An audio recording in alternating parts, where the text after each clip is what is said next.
नमस्कार, जोहार। मैं हूं देवेंद्र कुमार। आप देखना शुरू कर चुके हैं भारत मित्र। दोस्तों, आंसू में उथल पुथल की स्थिति है।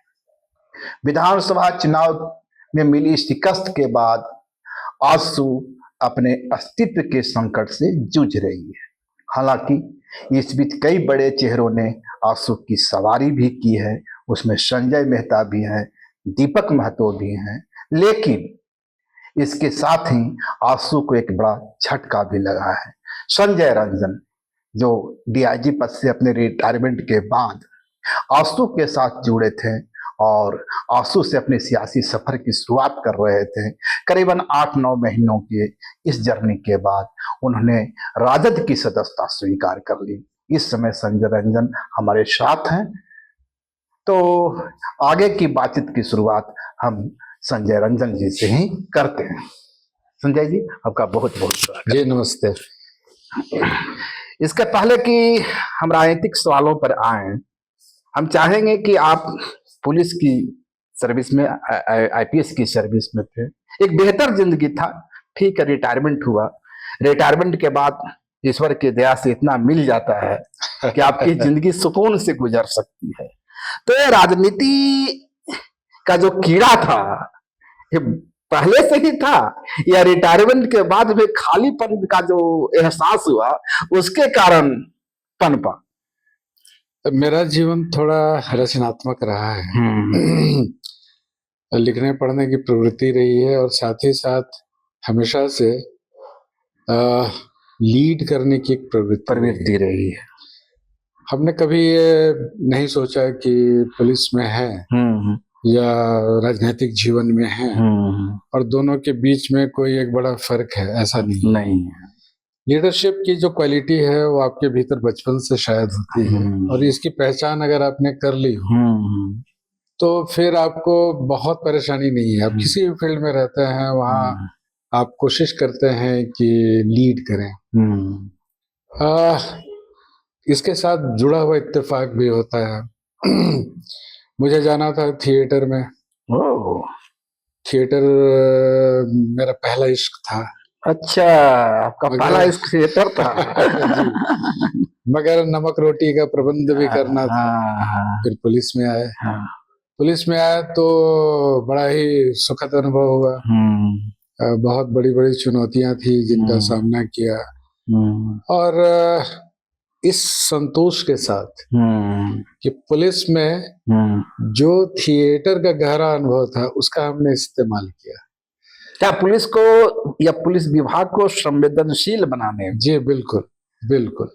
क्योंकि पुलिस को जब तक आप सामाजिक संवेदना के स्तर पर उसको जोड़ेंगे नहीं तब तक जनता पे ट्रस्ट नहीं करती, यकीन नहीं करती। तो अगर आप हाथ बढ़ाते हैं और जनता आपको गले लगाने के लिए उत्सुक हो जाए तो आप समझिए कि आप सफल हो गए। तो पुलिसिंग बारूद का खेल नहीं है। आमतौर पे जो एक भ्रम है कि जो पुलिस है वो एक बारूदी संस्था है, ऐसा नहीं।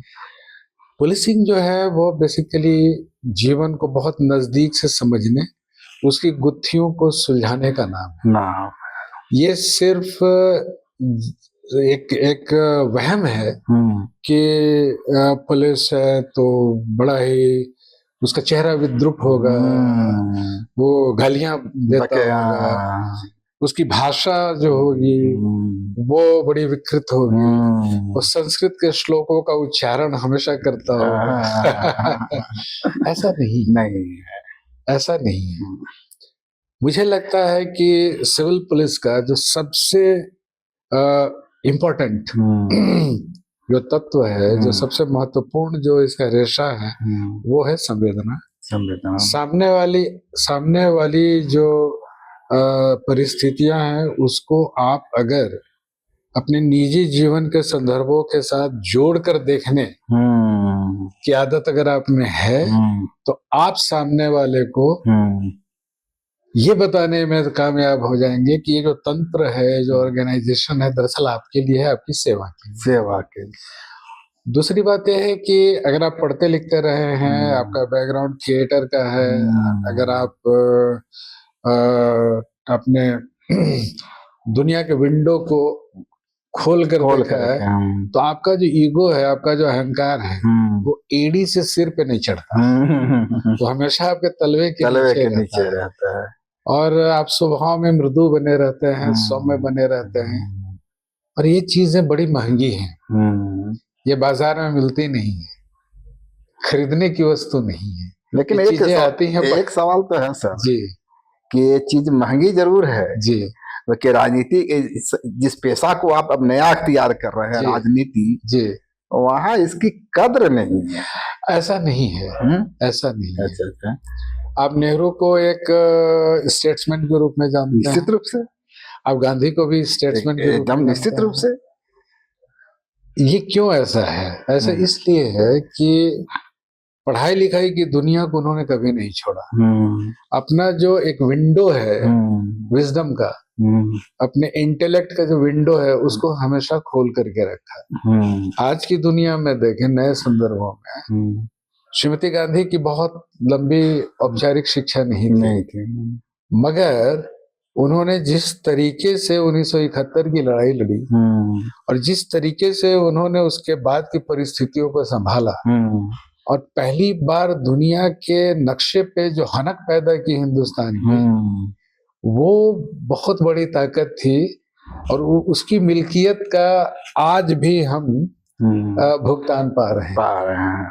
नहीं, मैं ऐसा इसलिए कहा था संजय जी कि पुलिस और राजनेता, ये दोनों की जो छवि होती है ना सोसाइटी में वो नकारात्मक होती है। अब हम क्या, मैं ये मानता हूँ कि जैसे आईआईटी एक करियर का एक जरिया है, जी जी, यूपीएससी एक जरिया है, जेपीएससी एक जरिया है जिसे पढ़े लिखे लोग जाते हैं, वैसे पॉलिटिक्स का जो डोमेन है इसमें भी जब तक पढ़े लिखे लोग नहीं आएंगे तब तक जब तक इसको करियर नहीं मानेंगे तब तक। मैं तो कह रहा हूँ ना कि 10वीं 12वीं के जो विद्यार्थी होते हैं उनको कंपल्सरीली फिजिक्स, केमिस्ट्री, मैथ्स की दुनिया के अलावे उनको कॉन्स्टिट्यूशन की समझ, भारत की जो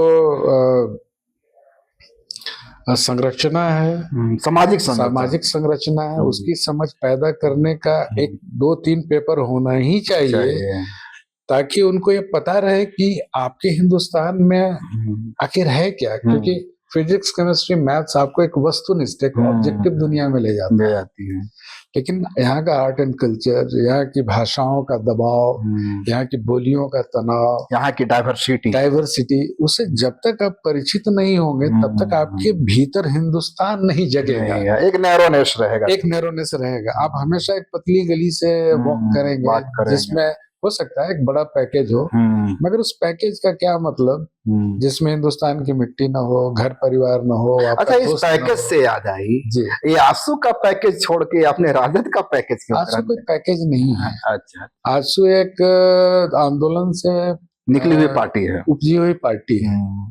लेकिन कई दफा होता ये है कि जो पार्टियां हैं किसी एक विशेष बिंदु पे आके ठहर जाती है। अच्छा, मैंने महसूस किया कि मेरी शुभेच्छा हमेशा रहेगी आजसू पार्टी के साथ, बहुत मान सम्मान मिला है मुझे, मगर लगता है कि कुछ विषयों को लेकर पार्टी एक बिंदु पे आके ठहर जाती है। सामाजिक चेतना से लवरेज आजसू पार्टी भी है, ये हक और हुकूक की बात करती है, ये भी गांव की सरकार चाहती है, ये भी दलितों की, पिछड़ों की, आदिवासियों की, पसमानदा समाज की बात करती है। जी। बड़े परिदृश्य में देखें, बड़े डोमेन में अगर जाकर के देखें तो आजादी की 3 बड़ी लड़ाइयां लड़ी गई। पहली लड़ाई 1947 से मुकम्मल हुई, जब एक तरह से हमको नोशनल फ्रीडम मिला, हमने तिरंगा फहराया, आजादी की हवा में पहली दफा सांस ली, मगर नोशनल था, प्रतीकात्मक था। 1950 में संविधान लिखा।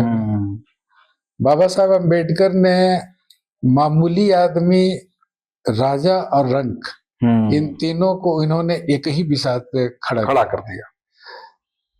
सबके हक और हुकूक बराबर हो गए। संसद और विधानसभाओं में दलित जातियों के लोग, जो मार्जिनलाइज्ड लोग हैं वो जाने लगे, जाने हाशिए पे बैठे हुए लोग जाने लगे, संसद में भले ही कुछ बोल ना पाए मगर सुनते तो जरूर थे। और खासकर 67-68 के बाद जब जी, लोहिया का एंट्री होती इसके है, बाद लोहिया है, एक युग शुरू हुआ। फिर 1975 के बाद एक नए कलेवर में, एक नए तेवर में राजनीति है। हाँ, जो युवा तुर्क की जी, एंट्री जी, हुई, जी। शेखर चंद्रशेखर, जी, जी। ये लोगों की। आप पाएंगे कि ये आजादी की जो दूसरी लड़ाई थी 1950 में शुरू हुई, संविधान के लिखने के बाद और एडॉप्ट करने के बाद। तीसरी लड़ाई जो है 75 के आसपास शुरू हुई, जेपी मूवमेंट शुरू हुआ। जेपी मूवमेंट शुरू, पहली दफा हम लोगों ने अपने बालपन में महसूस किया कि 1947 के पहले का जो आंदोलन का दौर रहा होगा लगभग ऐसा ही रहा होगा, और एक एस्टेब्लिश्ड सत्ता को जनता ने चुनौती दी। उसके बाद से आप देखेंगे कि जो कई राजनीतिक पुरोधा हुए जेपी के आंदोलन से जन्मे हुए, जिन्होंने आजादी के सूत्र को, उसकी डोर को पकड़ा। उसमें से एक लालू प्रसाद यादव जी भी थे। लालू हैं, मुलायम सिंह यादव हैं, जो आज भी है। मैं बिहार के परिदृश्य में बोल रहा हूं। तो एक लंबी लड़ाई शुरू हुई। आपने देखा होगा कि 1990 के दशक में दर्जनों नरसंहार। एक बात जो समझ में आती है कि जातीय नफरत थी, जिसकी वजह से अलग अलग सेनाएं बनी। मगर जो दूसरी बात जो जल्दी समझ में नहीं आती, वो बात ये थी कि अपने लिए, अपने हक के लिए अपनी जान को बाजी पे लगाने की एक प्रवृत्ति पैदा हुई। और ये जो गोलबंदी थी, उसने स्पष्ट संदेश दिया कि अगर मनुवादी शक्तियां, अगर सवर्ण शक्तियां ये मानती हैं कि दुनिया सिर्फ उनके लिए है, तो हम उसका विरोध करते हैं। वामपंथ की जो, मैं इसी मुद्दे पे आ रहा था, मातृभूमि है जहानाबाद की धरती, जहाँ जगदेव प्रसाद, जिनको बिहार का लेनिन कहा जाता है, तो वहां पे यही जगती हुई जो भावना थी, यही जो जागृत शक्ति थी, उसकी वजह से घमासान हुआ। लड़ाई जमीन की शुरू जरूर हुई, गैर मंजूर हुआ जमीन से, मगर असली लड़ाई जो थी वो पहचान की थी, अस्मिता की थी, और जैसे ही सामाजिक हिस्सेदारी की थी। तो जैसे ही ये लड़ाई एक दिशा पकड़ने शुरू की इस लड़ाई ने, वैसे ही आपने देखा होगा नरसंहार बंद हो गया हमेशा के लिए। उसके बाद फिर एक नया इंजीनियर बिहार की धरती पे आया, जिसको नीतीश कुमार आप के नाम से जानते हैं। तो नीतीश कुमार ने दिखाई पड़ने वाली जो इंजीनियरिंग की पुल पुलिया सड़कें बनाई, जो आपको दिखाई देती है, मगर सामाजिक पुल बनाना, सामाजिक पुलिया बनाना और लालू प्रसाद ने किया। पर मैं इसी से जुड़ा एक सवाल कर रहा था कि चूंकि नक्सलवाद को हमेशा एक ब्लैक रंग से रंगा जाता है, तो क्या उस नक्सलवाद में आपको सामाजिक अस्मिता की पहचान, सामाजिक अस्मिता का संघर्ष और सामाजिक हिस्सेदारी का सवाल नजर नहीं आता? बिल्कुल आता है। मैं पलामू से हूँ और पलामू के उस इलाके से आता हूँ जहाँ सबसे पहले ये सब कुछ शुरू हुआ और ध्वंस से जीवन शुरू हुआ हम लोगों का। मगर इस लड़ाई की वजह से जो बहुत बड़ा फर्क आया सोसाइटी में, वो ये आया कि आप किसी भी दलित का छुआ हुआ पानी पहले नहीं पीते थे, अब आप पूछते नहीं है कि तुम किस जाति के। तो जातियों के भीतर की जो बुनावट थी, जो बहुत शताब्दियों से जो चली आ रही थी, जिसके भीतर बहुत विष था, जहर था, उसका वमन हुआ, उसकी उल्टी हुई और परस्पर सम्मान की भावना जागृत हुई। भय था इसके पीछे कारण। वामपंथ को मैं ये नहीं कहता कि उनका जो रास्ता था वो सही, हाँ, उस मतभेद, रास्ता निश्चित रूप से गलत था। उसके खिलाफ तो आपका पूरा करियर रहा, पुलिस तंत्र में रहने की वजह से हम लड़ाई लड़ते रहे। मगर एक जो बड़ी चीज उन्होंने पैदा की, बड़ी ताकत जो पैदा की, दलितों वंचितों के भीतर अपने हक के लिए खड़ा होने की, निश्चित रूप से एक क्रेडिट तो उनको जाता है। और मैं कहता हूं कि अगर शायद ये सारी शक्तियां जन्म नहीं लेती तो अगले 50-60 वर्षों तक हम वो सब कुछ भुगतते होते जो हमारी पीढ़ियां भुगतती रही। मुझे लगता है कि इस लेवल पे अगर जाकर आप चीजों को देखते हैं या अंतर्दृष्टि आपकी ऐसी है, एक तो फौरी तौर पे समझ में आता है कि आपकी खेती बंद हो गई, आपका घर डायनामाइट से उड़ा दिया गया, ये आपको फौरी तौर पे समझ में आता है। मगर जो समझ में नहीं आता है वो ये है कि सैकड़ों साल से आपने अपने पांव के तलवे के नीचे एक बड़ी आबादी को दबा के रखा था। ये बात आपको समझ में नहीं आती, या इसका एहसास इसलिए नहीं होता कि आप उस सिस्टम का हिस्सा बन चुके हैं। जी। और चीजें जैसे जैसे आपके हाथ से जाती हुई दिखती हैं, वो ताकत जिसका इस्तेमाल आपने सैकड़ों सालों से किया है, कई पीढ़ियों से किया है, जब वो ताकत आपके हाथों से छिनती हुई नजर आती है तो आपको बड़ा मलाल होता है। और चूंकि आपकी दृष्टि वैसी ही बनी हुई है, आपको लगता है कि इस संसार को भोगने की सारी शक्ति और सारा भाग्य आपके पास है, इसलिए आप ऐसा सोचते हैं। आपके अंदर एक सामाजिक बेचैनी पैदा हो। बिल्कुल। आप स्कूलों को देखें, आप गौर से स्कूलों को देखें, जो सरकारी स्कूलों का जो तंत्र है उसको गौर से देखें। आप सरकारी स्कूलों में वैसी पढ़ाई क्यों नहीं होती? किताबें तो वही है, चाहे वो सीबीएसई की हो, आईसीएसई की हो, किताबें तो वही हैं, पाठ्यक्रम भी वही है, शिक्षक की क्वालिटी अलग है, शिक्षण का जो तरीका है वो अलग है। नतीजा ये है कि सरकारी स्कूलों में जहाँ दलितों, वंचितों, अकलियतों के बच्चे पढ़ते हैं, भूख से लड़ती हुई आबादी के बच्चे वहां पढ़ते हैं, वो बच्चे जिंदगी में बेहतर नहीं कर पाते। और जब बड़ी परीक्षाओं में वो शामिल होते हैं तो इस वजह से वो कम्पीट नहीं कर पाते क्योंकि उनकी शिक्षा बेहतर नहीं थी। हमें लगता है कि हम विषयांतर की ओर बढ़ रहे हैं, पर ये जरूरी है, ये जरूरी विषयांतर है। बिल्कुल। और इसी से जुड़ा मेरा एक सवाल होगा कि क्या आपको ये लगता है कि जो निजी स्कूलों का दौर शुरू हुआ है, खासकर उदारीकरण के दौर के बाद, क्या आपको ये नहीं लगता कि निजी स्कूलों का बढ़ता प्रभुत्व या बढ़ता प्रचलन एक बड़ी आबादी के साथ सामाजिक छल है? एकदम। नेतरहाट स्कूल ध्वस्त हो गया क्योंकि उसमें किसी भी जिले का कोई भी गरीब बच्चा कहीं से भी अपनी मेधा शक्ति के कारण वहां पहुंच जाता था, उसको ध्वस्त कर दिया आपने। हर एक जिले में एक जिला स्कूल होता था जो सबसे बढ़िया स्कूल माना जाता था, वो ध्वस्त हो गया, उसको ध्वस्त कर दिया आपने, सिर्फ इसलिए कि मशरूम की तरह प्राइवेट स्कूल्स का एक जाल बिछ जाए और जो गरीबों के बच्चे हैं, दलितों के बच्चे हैं, वो बढ़िया तालीम हासिल नहीं कर पाए। क्योंकि मैं मानता हूँ कि इस दुनिया की तस्वीर और तकदीर सिर्फ कलम से बदल सकती है, और कलम मजबूती से न पकड़े इसलिए आपने ऐसा किया। ये बड़ा षड्यंत्र है।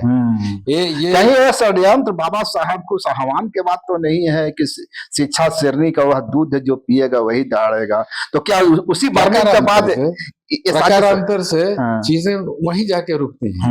बाबा साहब अम्बेडकर ने शिक्षा हासिल की, वो विदेश गए, उन्होंने पढ़ाई की, दुनिया की खिड़की को खोला उन्होंने देखा कि इंग्लैंड में एक मामूली आदमी और मेरे में अंतर नहीं है।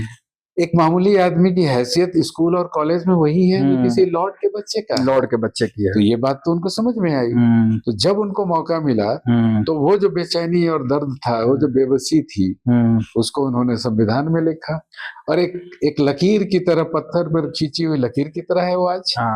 खैर हम लोग फिर मूल विषय पर आते हैं कि फिर वही सवाल कि हालांकि मेरा जन्म एक संपन्न किसान परिवार में हुआ, मगर मैं ये मानता हूँ कि मेरी क्लास में बहुत सारे बच्चे ऐसे थे जो मुझसे बेहतर थे, लेकिन जीवन का विकल्प उनके पास बहुत कम सीमित था, इसीलिए वो जिंदगी में अच्छा नहीं कर पाए। यदि हम सफल हुए तो इसलिए नहीं कि हमारे अंदर प्रतिभा ज्यादा, बिल्कुल हम सफल इसलिए हुए कि हमारे पास एग्जैक्टली एक्सेस ज्यादा था, एक्सेस था, और इसी एक्सेस को लोग समझते हैं मेरिट। बिल्कुल। खैर हम लोग मूल मुद्दे पे आते हैं।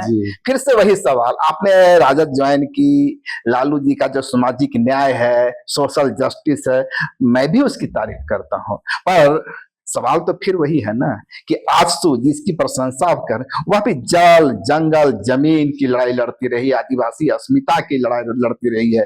तो क्या संजय रंजन की बेचैनी यह थी कि हालिया दिनों में आजसू जिस तरह से अपने मूल मुद्दे को छोड़कर, मूल एजेंडे को छोड़कर भाजपा के जो कोर इशू थे उसके साथ जाती हुई दिखी, क्या बिखराव वहीं से शुरू होता है? देखिए, बेसिकली चुनाव के दौरान मेरे पास भी कई विकल्प थे, ऑफर था, चुनाव लड़ने का भी ऑफर था, मगर हमने कहा कि युद्ध के दौरान घोड़े नहीं बदले जाते, और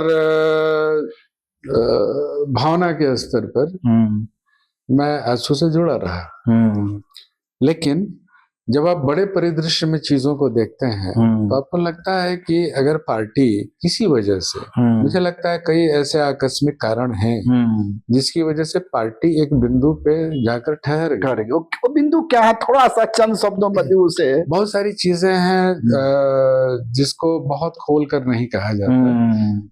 मैं उस पार्टी की आलोचना के पक्ष में नहीं हूँ। हाँ, अब गुड सजेशन तो दे सकते हैं। हाँ, निश्चित रूप से मैं वही कह रहा हूँ कि जब पार्टियां बड़े कैनवस पे खुद को रख करके देखती हैं तो सोच के स्तर पे उनको हमेशा याद रखना चाहिए कि एक लड़ाई की पैदाइश है, एक आंदोलन की पैदाइश है, और उसी दिशा में, उसी लड़ाई को याद रखते हुए उसी दिशा में पार्टी को बढ़ना चाहिए। एक बार फिर मैं कह रहा हूँ, उस पार्टी के लिए मेरे मन में बहुत आदर है, बहुत सम्मान है।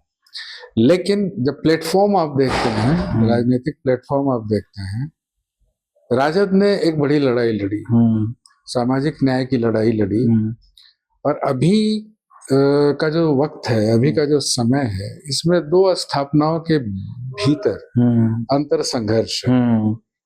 एक का स्थापना है जो मनुवाद से प्रेरित है, दूसरी स्थापना है वो भूख से लड़ती हुई आबादी है के चिंतन से जुड़ा हुआ है।